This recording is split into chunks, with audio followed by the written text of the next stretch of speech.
Which product were you? You said I've never heard of that one before. How did you find that product? The peach vitamins, Yeah, or for the PCOS. I was on TikTok. I was on TikTok, and I had heard a couple people talking about it, and then I had done like some additional research because they got a couple of brands out, Mm-hmm. but that one I'm like, I'm not even gonna lie, I'm a sucker for anything that's like flavored. Right. Don't say the brand yet. Okay, yeah, Just because you only started using it for a month, yeah, so you got to test and see if you really yeah, like the results. That's the yeah, only thing about when we start using it. I want to tell people, but then I yeah. don't know if I Mhm. actually like it or not yet. Yeah. But I am on my second jar, and so Okay. far it's doing well. And then yeah, I asked my doctor about it, and so she looked up the vitamins to see if it was actually, in whatever database they have. I don't know, but Mm-hmm. she was like, yeah, give it a try. So I did, and like I said, the results were almost immediate. Mm-hmm. Because I had just had a procedure like back in March. And so I was talking to my doctor. I'm like, hey, this is supposed to be doing this one thing, and things are not regulated. What's going on? Mm-hmm. So it kind of sucked that I still had to take that extra step. Yeah. But like I said, it literally, like, the concerns I was having, it literally, like, cleared right up. Yeah. So, But you didn't. That's why you didn't come to your visit last month. probably, yeah. Yeah. Yeah. Okay. Usually, she is one of our long-term clients who comes and we share something in common, which is PCOS. So Mm-hmm. we always talk about the stuff that we are going through, and she loves the diamond microdermabrasion treatment. Her Mm-hmm. hyperpigmentation had cleared up so well, and then again with PCOS, you can have a Mm-hmm. bad breakout. I mean, a bad flare up, and it's like you're back to square one. So we Yeah. always search for like vitamins and stuff. Mm-hmm. And she's started using, what's the name of the vitamin? It's called inositol. Inositol. Mm-hmm. Specifically the myo-inositol. Uh huh. There's two different kinds, but the myo-inositol is like the big one. Mhm. And I think it works really, really well. Okay. Yeah. Did they say it's gonna? What else is it gonna help with? So it helps regulate your cycles. It's supposed to help with the excessive hair growth, the irritism, I think it's called. Yeah. And I did notice that, like when Mhm. I did your neck today, it Mhm. wasn't that much hair. Yeah. Yeah, I had to laser mine, y'all. I had so much growth from having PCOS of hair Mhm. on my face. I had to laser my full face. Yeah, and I was like thinking about it. Like I don't necessarily have You it didn't like have that so much bad. though. Yeah. Yeah. You just Yeah. yeah. But I have seen how it is for different women, and I can definitely see like why someone would get it lasered or even just like getting it waxed versus like doing other things like the spearmint tea hack, and it's like another one that people do. But Mhm. I'm just like I'm not gonna be able to remember to drink spearmint tea. All the time. Yeah, all the time, having several glasses a day or whatever that looks like, in the hopes that it gets rid of the excessive hair. That's not to say I don't think it would work, but I just know me and myself, and I'm very like a creature of habit and routine. Mm-hmm. So me knowing like, okay, like here it is, I'm taking my inositol first thing in the morning, and that's all I got to worry about, and that's good. I think it helps out a lot. Yeah. Um, so yeah, and it's supposed to, the inositol, I believe it's a sugar alcohol. Okay. And so it does something like if you have insulin resistant PCOS, Mm-hmm. which is how a lot of women Which end up with can, prediabetes. yes, Yeah. she hit it right on the nose. Mm-hmm. PCOS can actually push you into diabetes. I don't know. I Mm-hmm. think a lot of people don't know that. Yeah. So that like the sugar alcohol basically helps break down the the actual sugars like in your body so Mm-hmm. that your insulin like responds better to it, or that you produce more insulin, or whatever the case is, that it's supposed to be making your body like work better. Mm-hmm. So those are like the bigger things. But I have seen people like have success with like weight loss on it because their bodies are getting back to a point where they're not so reactive Mm-hmm. on what's being placed in their bodies. Mm-hmm. To That's where me. they, I yeah. yo-yo so badly Mm-hmm. because of my PCOS. Like, and like I was telling you, like I'm tired Mm-hmm. of being on the strict salad, Mm-hmm. soup, low carb, low. Like I feel like I was like Mm-hmm. not like living. I was like Right. to lose weight. So Right. it's very hard. And then I think about that too, because even with like working out or just like keeping your stress levels low, Mm-hmm. cortisol levels are like such a large part in how our bodies react to anything because they can become very inflamed, and of course cortisol like makes people inflamed.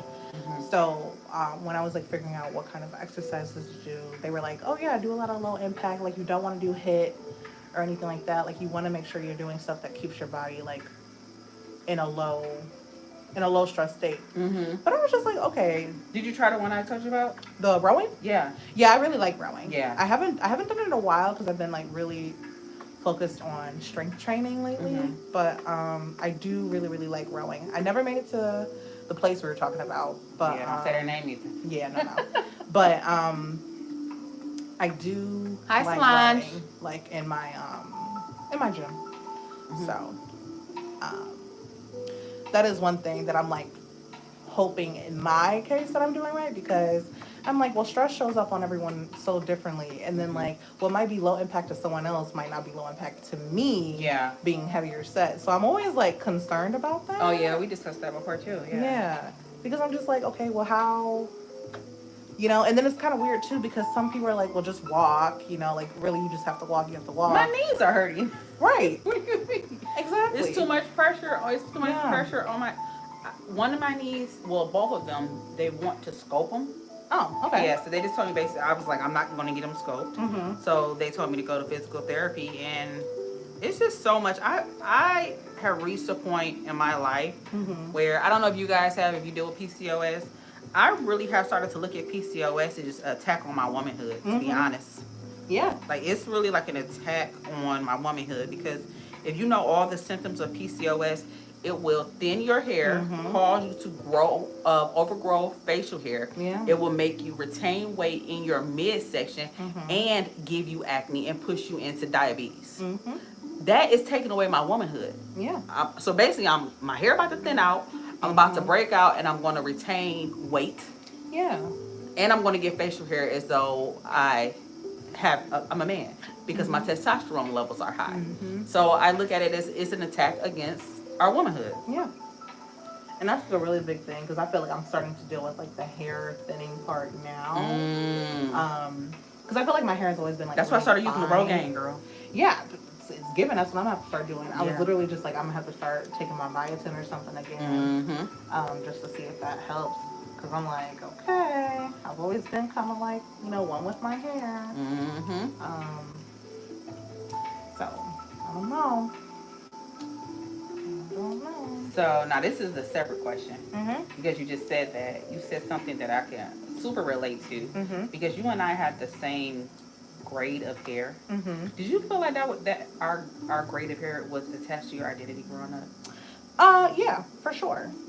For sure. Yeah. A lot, especially because when I was a kid, my hair was super, super, super long. Yep. And I think just growing up with the family that I had, where we they kind of like praised that kind of hair texture type, whatever the case is. I think like that made me like have a preconceived notion about my hair, Mm-hmm. that it wasn't necessarily that it was bad, but it was just like even me exploring like protective hairstyles and things like that, or like adding hair, like they would always be like, well, your hair was this long, such and so, like you wouldn't have needed that hair, and people never really understood that it was actually for protective styling reasons. Like people didn't realize, because I'm like, that's the thing about fine hair too, because it's like It gets greasy so fast. it gets greasy, it's more susceptible to breakage, like especially when it's curly. So it's like, what else are you supposed to do?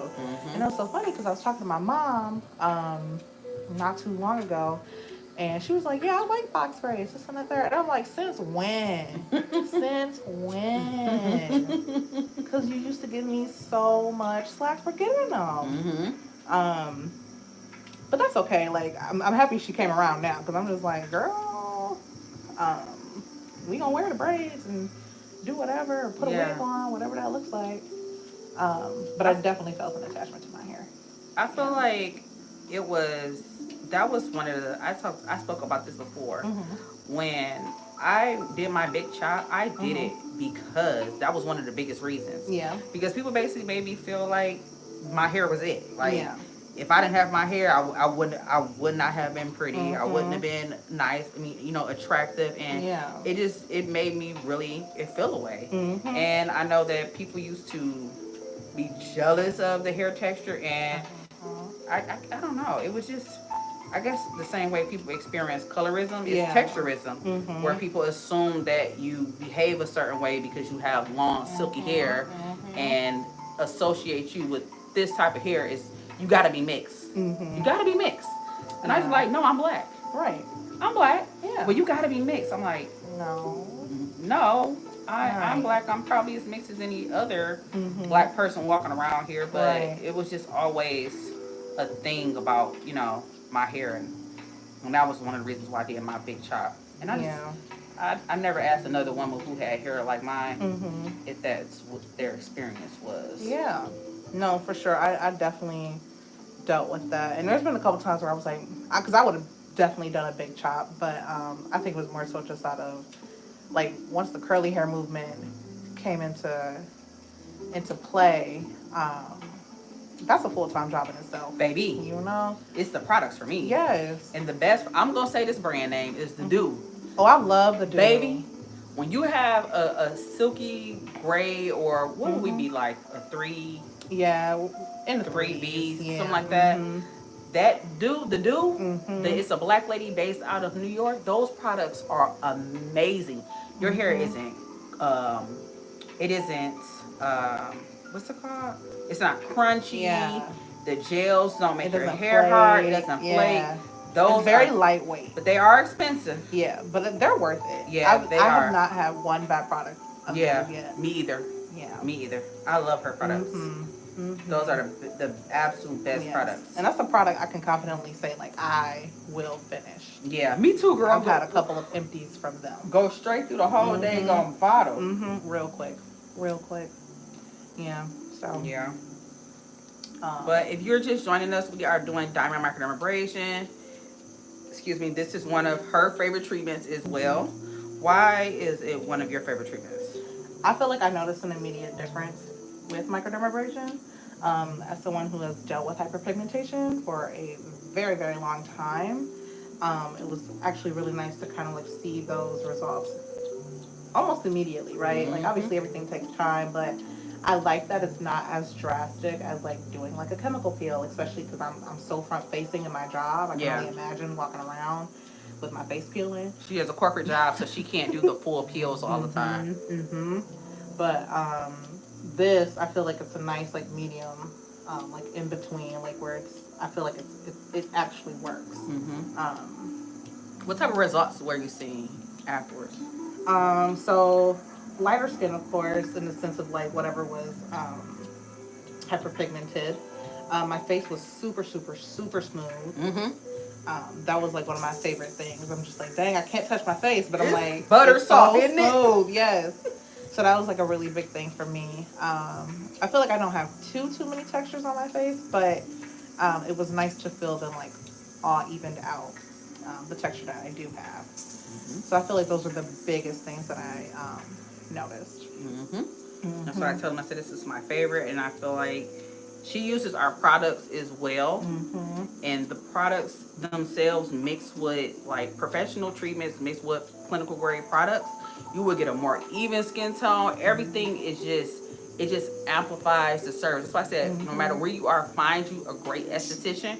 So that way, whatever you're doing, it just all flows together. Yeah. Like her skin reacts so well to this treatment. Like the skin is just slobbing off. Yeah. And then even like mixed with the products too, because like I know the big thing for me was like exfoliating and like just having like more dead skin, especially because I think we talked about this too, but like around my nose, like how hormonal that can be. Yeah, that's why I'm really working on your nose right now. Yeah, I remember And what my clients say now. But like even using the purifying pads, I think that's really been a game changer for me, just because of like the texture in the pads and how it's given like a gentle exfoliation. Pads are no joke. They're probably my favorite. I Me ain't gonna too. lie. Yeah, me too. Power gel for if you are experiencing active breakouts, but after you get the active breakouts under control. Step 2 is going to keep the breakouts. But same thing, like I teach her, I teach all the clients, anybody, like I tell you guys on live consistently, do not cherry pick. Get you a line and stick with the line, and you will see the results if you use the steps like you're supposed to. If you're picking and choosing what you want to use and when you want to use it, you will not get the results. And you'll swear the product doesn't work.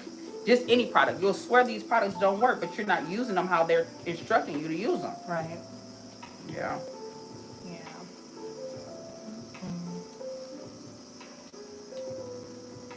Your skin. Your nose looks great. Absolutely no hyperpigmentation on your nose. Well, that's great. Yeah. I feel like I used to Yeah, you did. struggle with that Yeah, a lot. but I'm really working it. There's nothing here.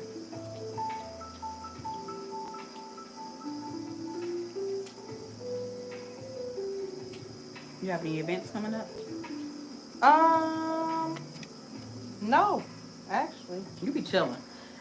As much as I can. Okay, between work, school, I'm trying to keep it as calm as possible on the personal front, you know.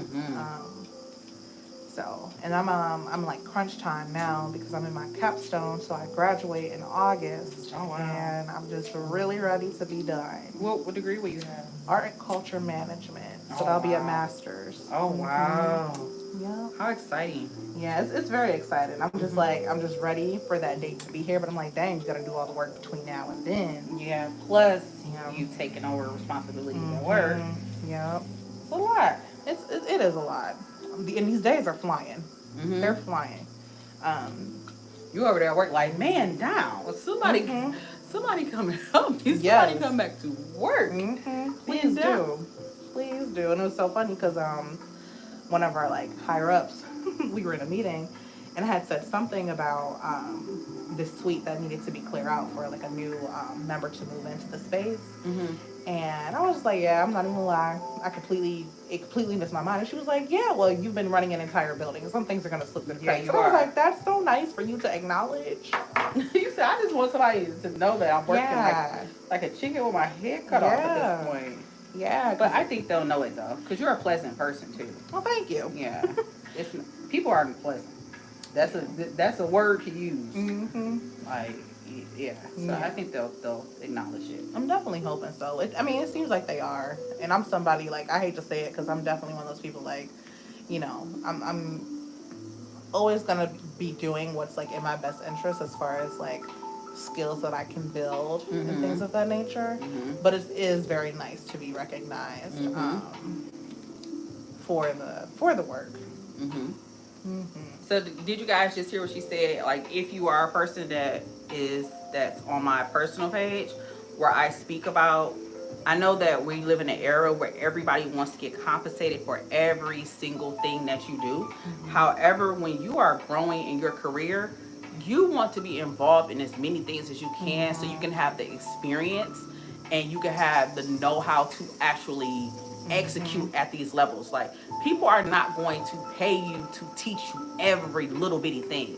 So if you come in with thinking that you have to be compensated for every little thing, you're not going to learn like that. Right. If they know that you're willing to learn and be there, granted, you're going to want more money, but the skills that you have, it's going to take you so far. Like, when I managed a med spa back in the day, I wasn't compensated for the management. Right. I was compensated for the work that I was doing and for being an esthetician. But what I got in return was an education on managing the med spa. Right. Which people pay thousands and thousands of dollars to receive. So if you're constantly thinking about what I'm going to get in the day and age of TikTok, I need to be paid, I need to be compensated. You need to be compensated for something that you don't even know how to do yet. You want to be compensated on something that you need to learn, that you want to learn how to do. Right. And that's exactly what she just said. Like, she can't tell you where she works, but she's running like a massive building. I've been to that building several times. The building is crazy. How many companies are in there? It's like... Yeah, we have over 120. 120 companies in one building, and she's managing the entire building. Is she getting fully compensated for it right now? No. but her resume is going to say that. Mm-hmm. And now after she gets her degree, she can get what she's worth, and she can go and move on to something higher. Mm-hmm. Like, stop trying to get That's the compensated goal. stop trying to get compensated all the time for every little thing. Right. And that's definitely something I've been thinking about too. Like you said, in the age of TikTok and like Yeah. even just how people move around like jobs now. Mm-hmm. Like I remember talking to a friend of mine. They were talking about how millennials only stay in a place. A little bit. Okay. How millennials only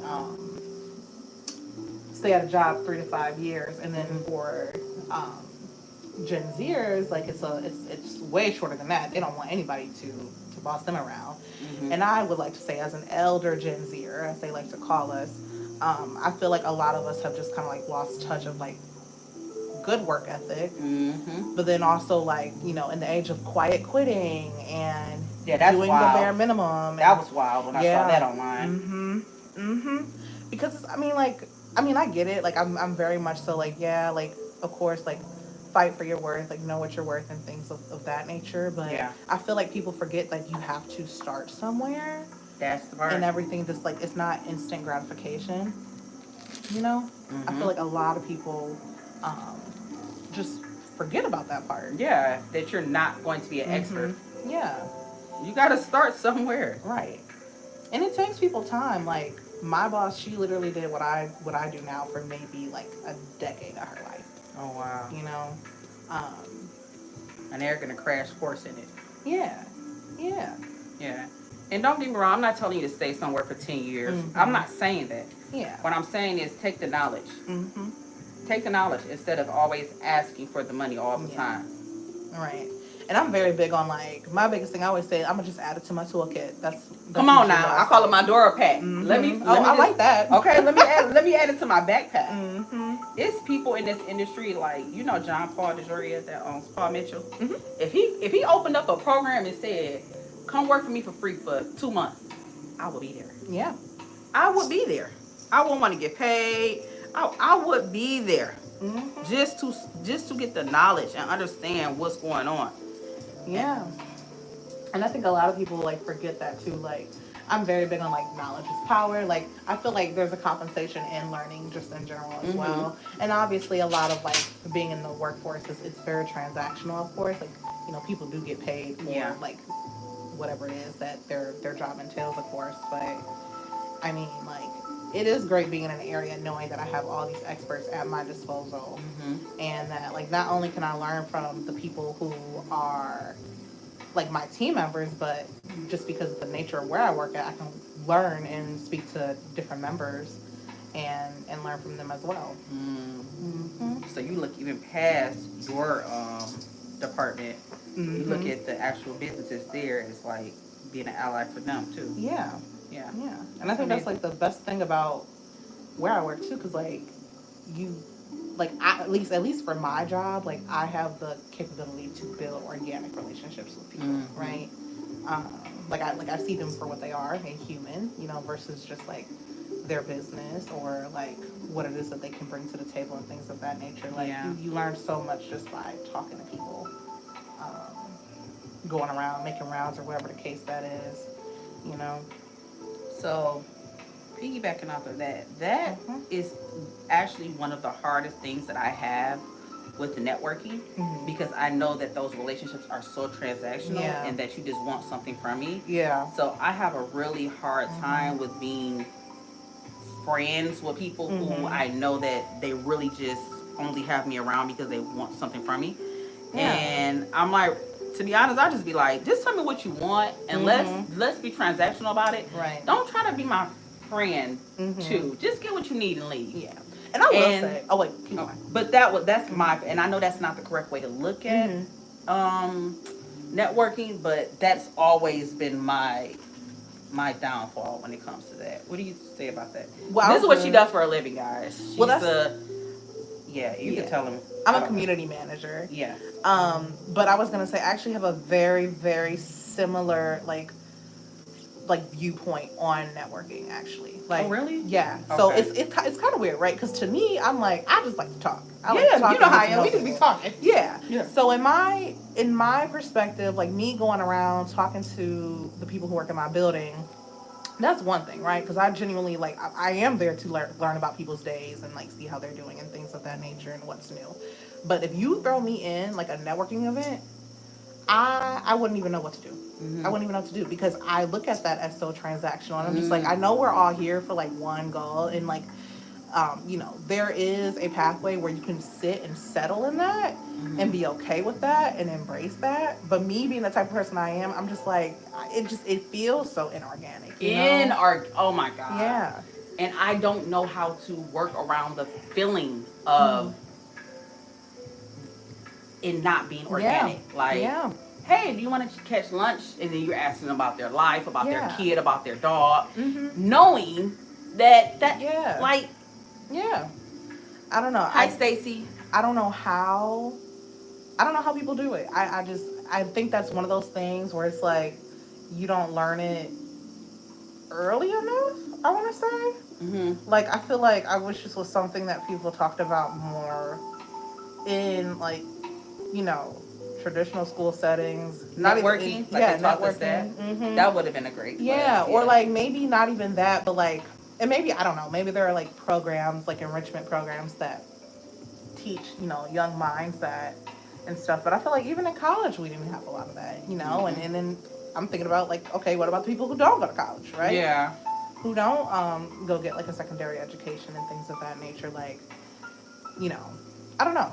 And everybody's like, well, it's not like what you know, it's who you know. And like that saying, it always like, I don't know, intimidates me a little bit because I'm just like, but here's the thing, I know a lot. Yeah. I know a lot. Don't know if I know enough people, you know, but it's like, how do you break that?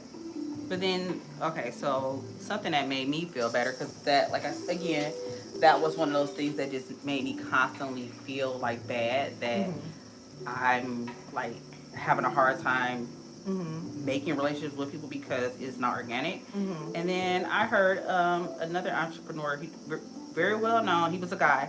I can't tell you guys the name right now because I can't think of it. I'm not. I just don't want to make a name up. But he said, continue to build your backpack, and then eventually you build your you use that backpack to build your own platform, and then they're going to come to you anyway. So that was his stance, and that's how he went at it.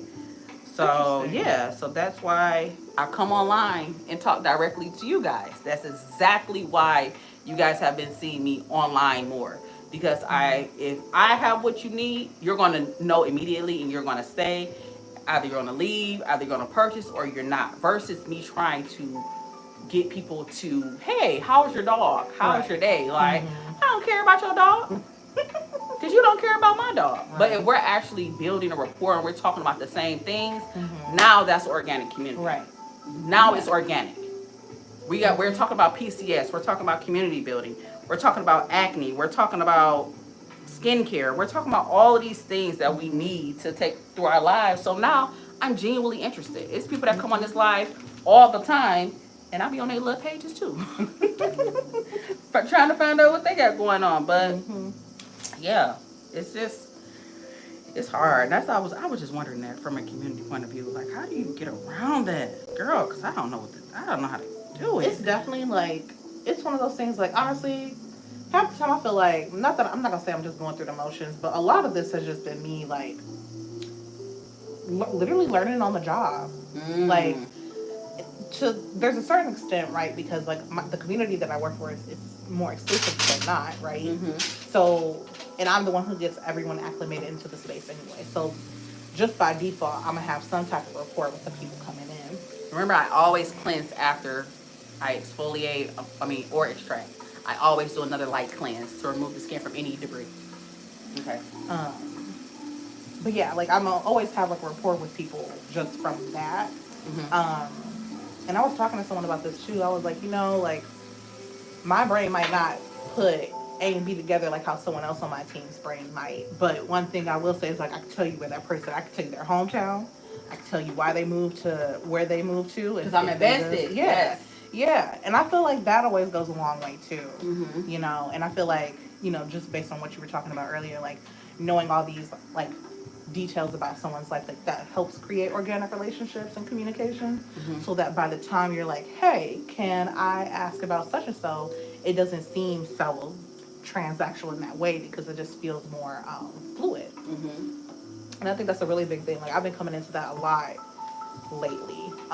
Because she said something else about like when you basically like when you fill your backpack up, when you fill your toolkit up, and how people would naturally just gravitate towards that because they see those skills and they see what that you have what they need. Mm-hmm. That literally that it's been so crazy. The last 2 weeks of my life, people have been coming up to me about stuff just like at my job that is not necessarily about my job, right? Like Mm-hmm. asking me to like help them on like certain projects or like wanting me to consider like certain opportunities and things like that, and working with them. And I'm like, wow, that's like crazy because it's all like happening like now, like, and it's just weird, you know. But it's great. I think because you're on the forefront now. So before Yeah. you had layers of Mm-hmm. your bosses that were constantly there, Mm-hmm. so they were seen as the go-to. Right. And now you're seen. People see that you are. Again, she Mm-hmm. waited, she sat, she learned, and now she's getting recognized because people are seeing that that building is still operating at the capacity Mm-hmm. that it always has, but yet all these people have disappeared. Mm-hmm. That does not negate what other people are doing, but they're seeing Right. that this person is equally as equipped to handle it, and Mm-hmm. she's a real resource. Right. That's what I got from it. Yeah, and that's definitely what it's giving, which is always nice, you know. It's always a little bittersweet because it's like dang, but it is nice to know that like people are starting to see those capabilities. Um, so that's been great. That's been a great part. Oh, I turned the light back on. Oh, I didn't turn it all the way off, guys. I didn't put the switch all the way. Uh-oh. So we did all the real work. So now we're just gonna calm her skin down, moisturize it, do a little bit more treatment to it. I'm gonna do inside. Okay. Yeah. Yes, something else. Mm-hmm. And then I think that's why it takes longer because people have to see it. Mm-hmm. As far as on social media, it just takes a little longer. I have a question for you. Yeah. How do you deal with imposter syndrome? If that's ever something that you've ever dealt with. Oh. Mm-hmm. How do I deal with Oh. That was. How can I answer that? Because I feel like there are levels to imposter syndrome too. Mm-hmm. I feel like when I first opened up, I constantly, because I had really bad cystic acne, I felt like I had to get my skin situated before I could really start to push our products or help anybody. So that was a level of imposter syndrome. And the way I got over that is I kind of always just run straight into the fire on a lot of stuff. And sometimes I'll be on fire for a long time trying to put it out. But I just went online and started busting my own. When I say went straight into the fire, that's how I got on YouTube. I just started busting my own pimples on YouTube. And after that, it was just kind of like, I really don't care who got something to say about me. Because if I would go online and pop my own pimples, be online with no filter, and really showing people what I can do and how our products work, I think that in itself really helped me, as well as another thing I kind of just use. I think lately, well, I want to say over the last 2 years, I've been in a lot more like corporate spaces. Like I'm on a couple of boards, and I think with that, I had to like really tell myself like, you were asked to be here. Right. You are qualified to be in this room. You were asked to be here. All of you guys were invited here. There is no hierarchy in this room. There is no, this person is smarter than this person. Some people may compose themselves more, or some people are more well known, and there is a power, hierarchy to the room. That's, you can't be ignorant and say that there's not. But guess what? I'm still in the room. Right. Yeah. And I think that once I really started like letting myself know, like, girl, you in the room. Right. And I think that just really helped. And I think it was just age and wisdom and just over time, to be honest. It just took time. It just really started to tell myself like, I belong here, I deserve this. Right. And I am in these rooms. Some rooms I'd be like, I don't know how the heck I got in here. But I'm in here just like everybody else. Right. And it helps too, where I started to see older people, not older people, but like isn't age, but more successful business people speaking about imposter syndrome. Right. Like people that you would never in a million years talk about they're getting nervous or them having imposter syndrome and feeling weird to go in a room, or them publicly speaking and still getting nervous before they speak in front of a whole bunch of people. That was like a big thing to me. Like, I mean, I'm not saying it like made it, it extinguished it, but it's like helping me like go through a little bit more. I feel like that's a good way to look at it. Yeah, and I still get it. Yeah. Yeah. Yeah, I think something that, because I feel like I deal with it a lot, just because, and I don't even know the reasoning anymore to like when it comes to like the day-to-day items. But I had like this little epiphany. I was like, you know what? Maybe it's because I don't know when to chill out. Because in my head, I'm like, I could always be doing something better, right? Like I can like the bar, like I always raise the bar, and then of course you know you're your own like worst critic and things like that. But I'm very much so like, okay, like we've reached this goal. What about the next goal, right? And I think sometimes that triggers the imposter syndrome because it's like you can't just sit in what you've already accomplished. Yeah. I used to have that really bad. Have you started to like sit in who you actually are, what you've actually done? A little bit, and I think it's helping. But like probably not to the extent that like I need to be doing it at, right? So I think that's something that I'm like kind of learning now, especially like just kind of like being in this weird pseudo role of two other people's jobs right now. Yeah. So I actually realized that I was never happy where I was because I was in full-fledged survival mode since I was a child. And one thing that I did, and that's helped me a lot, is I actually sat down and in chronological order, I actually listed a lot of my achievements. Okay. And I printed them out. I actually have to update it, and I keep saying that. I printed them out, and I put them on my mirror in my bathroom. So every single morning, I'm reminded of what I have achieved. So the date I had my son, the date I opened my first business, the date I formed my LLC, the date that I opened up my location, the date I made my first $100,000, the date I did, you know what I mean? And anything that you think is significant, like how right now, like it's 2025, and you are running a full, and I will be elaborate, like, because in the mirror, it's like you kind of amp yourself up. If you ever forget who you are, you can use that list to remind yourself of who you are. And you can update it. I have to update mine because I think I stopped at like maybe 2020 is the last time I did it. But that same list, that same little raggedy piece of paper has been following me from wherever I moved into where I live now. And I need to just constantly add on so you can just be present. Like if you ever think you're not doing enough, like girl, I'm the mess. Right. I am not a mess. I don't want to say the SHI. You know what I mean? Yeah. But you gotta kind of tell yourself that because I don't think there's anybody intentionally going out here who's saying that I'm not great. Right. But you know, and I don't want to believe that everybody just hate me or anything like that. But I know that I have strong boundaries. I know that I have a very strong personality, and I know that a lot of times it's not easy for people to befriend me or be close to me because you have to behave a certain way when you're around me because I'm going to hold you to a standard just like I expect you to hold me to a standard. Right. And that's made it to where people are not that honest with me because they don't want me to be honest with them. Right.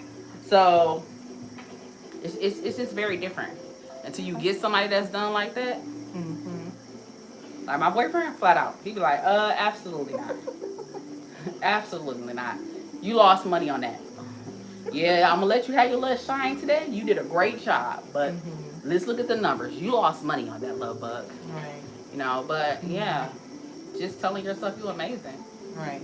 And it's not based on opinion, it's based on fact. Right. Look at the list. Exactly. I started doing this for like work specific reasons, but I'm like maybe I need to do one for like personal life stuff too. But I do like a weekly audit now. And it's, you know, it's actually to like, it has like some metrics on it and like things that I'm actually supposed to be doing in my job, but like also like a win section or like a highlight section and things like that. And that's been really nice to just kind of like summarize the week and be like, okay, feels like it's been hell on earth. Yeah, or, but what were their wins? Yeah, but Yeah. here we are, and I think that actually helps a lot too. Yeah, I think that's a good idea. Yeah. It's a lot of planner books that do stuff like that. They'll ask you like, well, what was the win for this week? What could you have done better? Like, it's so many. Those little books are so elaborate. They a job in themselves.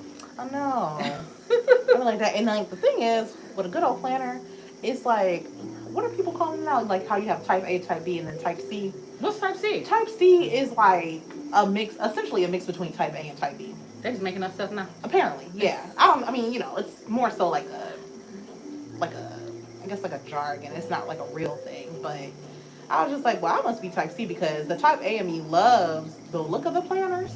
Me too, girl. And it's so beautiful. It's so beautiful. And I love the thought of being that organized and having time to actually sit down and plan my life out like that and go back and periodically check and check things off and, whatever that looks like. But then the type B in me is just like, I don't really know. Like, it's hard for me to go back to those things, right? Like go back to the planner and check them out and fill them out and all that stuff. Yeah, it's like you have to make that in itself a scheduled event because if you don't, then you'll look up and it won't be done. The way I've been doing it now is I just write down the goals, the overall goal for the week, and then I'll break them down by the days, which is what the planner does, but it's just. And then I'll go that morning. I mean, you're supposed to go the night before, but I'll wake up a little early in the morning, and then I'll just say what I got to get done for the day. Yeah. To knock me off the, get me closer to where I want to be. Right. Could I be more efficient? Absolutely. I could be a lot more efficient. But right now, I'm kind of in my space to where I want to enjoy my life a little bit. I've been doing this 16 years, and 16 years of go, go, go, go, go. Where am I going? I know what my goals are, but what am I? That's why I'm like, I'm just gonna build my own online community. I'm not about to network myself into oblivion. I'm not about to go and show up to these events. If you're just joining us, I'm actually pressing in Power Gel into her skin because she had a flare up from some new vitamins that she was taking. So I'm actually pressing in with the steam, so it's gonna allow the Power Gel to seep deeper into her skin. And I'm massaging it in so that it'll stop her breakouts. But yeah, girl, I'm just like, this is gonna take me too long to network to the top. It's gonna take me too long. And then I have such a strong personality. I'm like, oh my, I ain't never getting there. Jesus. And words are powerful, but I was like, that's just not the route for me. Right. Because I feel more resistance taking that route than it doesn't feel like a route that's like benefiting me at all. So let me take my little tail right on the internet directly to who I need to see, and whoever wants to network besides that, then we will. But yeah. And it's so weird too, like just going back to like networking events and things of that nature. I'm like, it's so like condensed, right? Like we host one from time to time, and it's usually about an hour long. And it's just like looking at all the people who come in. I'm like, what are you actually?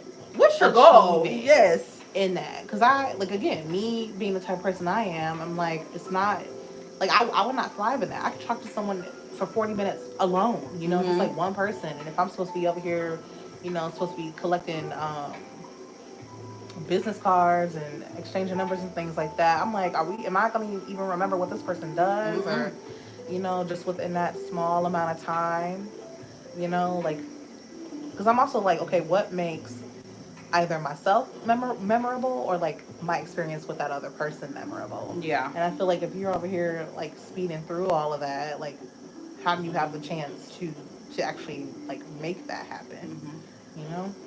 And I feel like I have seen people be very successful from networking. However, they had to network like it was a job. What they did was they joined a club, they joined some local social scenes, and they showed up almost every single weekend.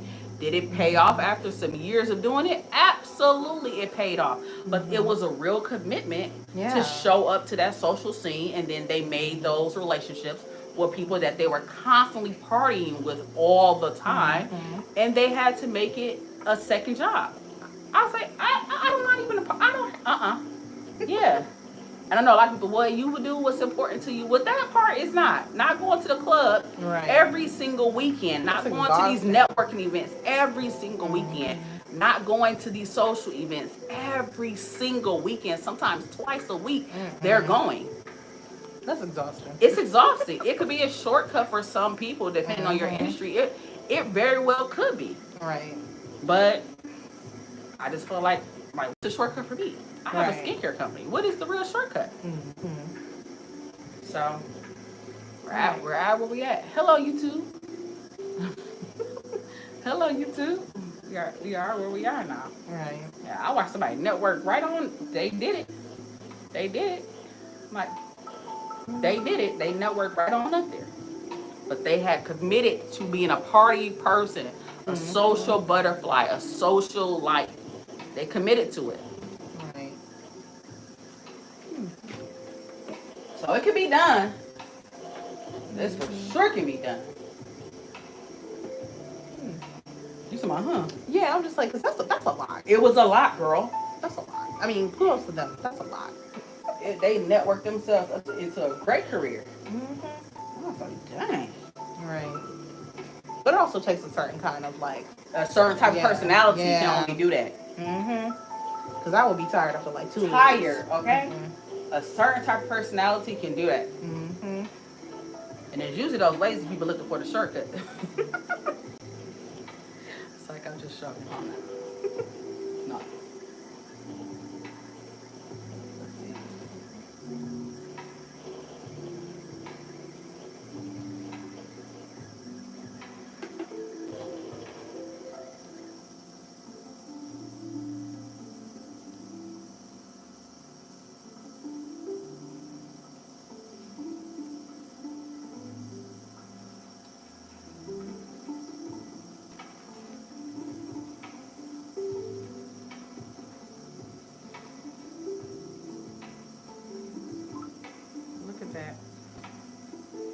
Skin is nice and you can just feel it glide under the glove. It's so nice and smooth.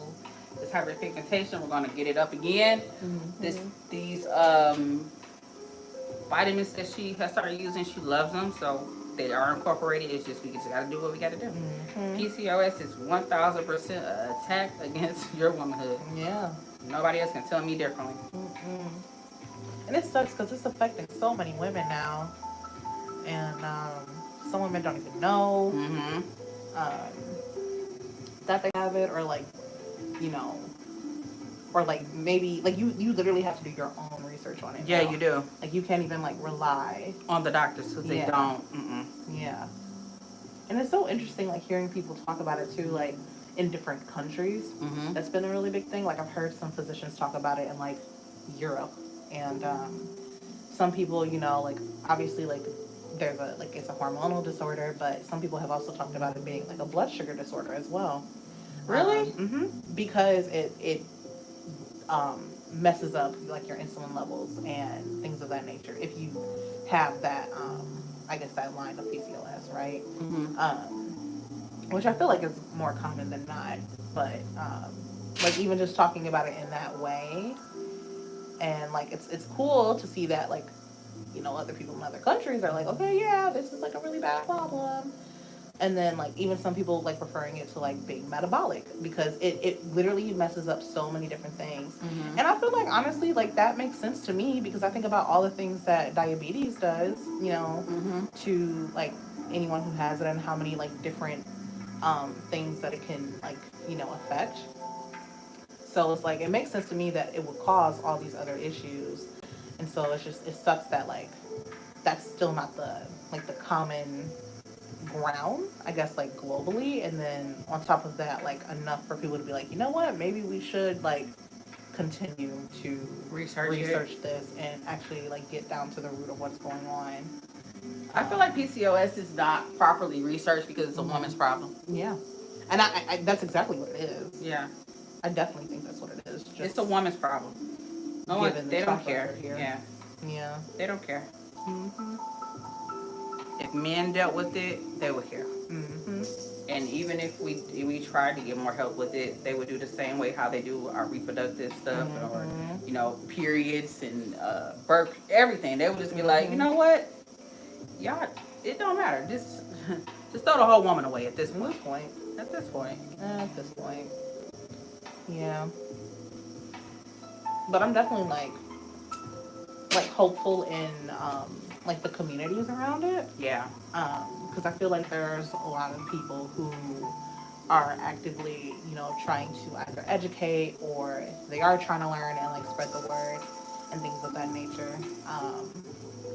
Sometimes it just, you know, I guess takes some extra people, Yeah. to kind of like put together the puzzle pieces. Yeah. Just sucks that we have to do that to begin with. Yeah. Yeah. It's a big thing.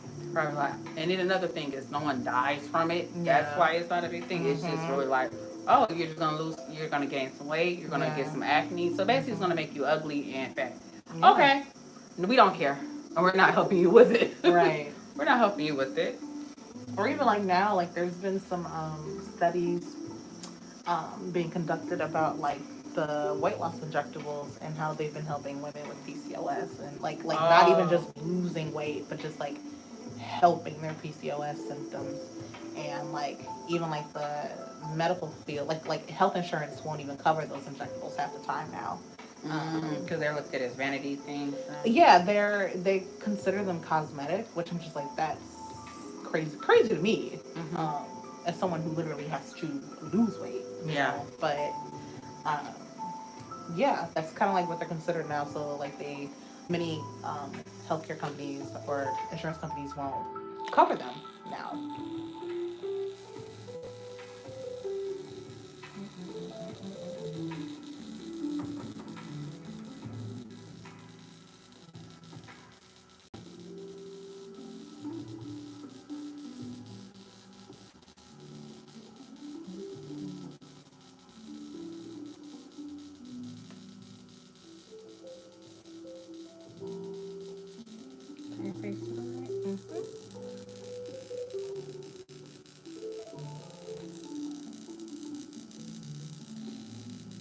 This is high frequency. This is hi Stacy. This is high frequency. This is for her breakout that she had is killing the bacteria inside the pore as well as on the surface. So in a couple of days she'll see it shrink a lot. Thank goodness. Yeah. A lot of it came out too. Okay, good. Because those things are no fun. Yeah. Not even a little bit. Yeah. I have one right now on my forehead and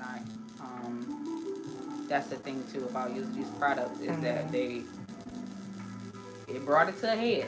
It brought it to a head. It went away, it flattened out, and then the more and more I used the products, I started to see the head reveal. Like you see a little bitty pinpoint dot, and it's just getting opened up more and more. I'm like, in a minute, this is gonna come to a head, and I'm probably gonna have to pop this. Right.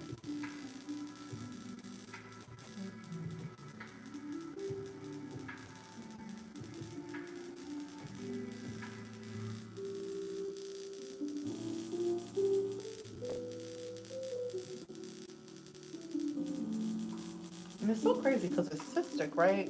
So I'm just like, how unfair is it of this cystic acne still leaving a mark? I'm like that. I feel like that's very unfair because most of it, like it's in the skin. Like it's like sometimes, especially the one I just had on my cheek, like it never actually came to a head. It just disappeared. Post-inflammation hyperpigmentation. That's what is the technical. So if you ever have a breakout and the area gets black, which is hyperpigmentation, and you're like, I didn't even pop it. Why did it get black? It's just from the inflammation made the area dark. That's so upsetting. That's so upsetting. That's Because so, you cannot be picky yeah, and still get the hyperpigmentation. Like, and that's my thing, because I don't pop any pimples. Like, I'm really, really big on that. I try not to pop any pimples. And so when that happens, I'm like, how sucky is that? Yeah. You guys can literally see the electricity go straight inside. Wish I could show them.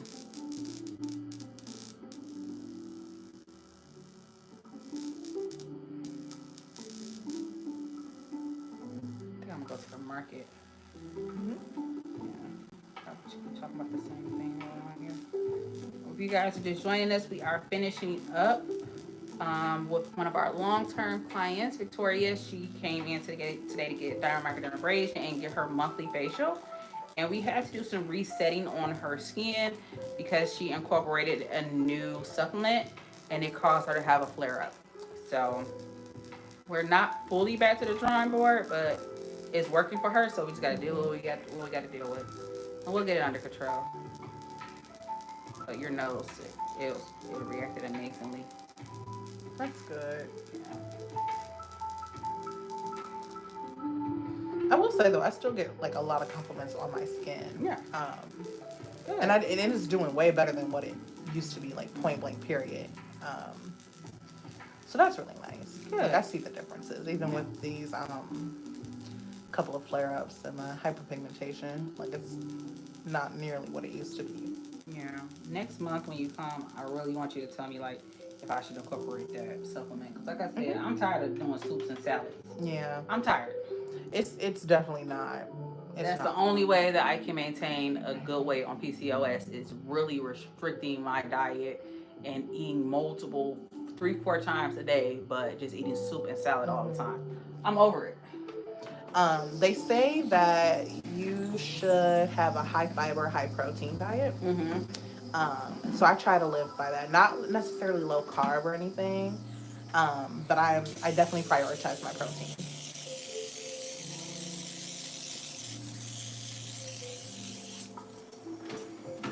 On top of like, because I'm strength training and things like that. But the fiber, I forgot exactly what it does, but it basically sets up your body to digest food better, which helps like the insulin. And then the protein is just good for your muscles. Okay. All done. So you can look toward the camera and you can see your glowy skin. Look at her skin, y'all. Glowy, okay? China doll. Okay. This is all done. No more lives for this week. I know I had 3 today, but bye, guys. Thank you guys so much for joining me. And if you would like to shop any of the products, which Victoria uses every single last one of our products as well as I do. And if you would like to glow like us, shop Qvine. Bye, guys.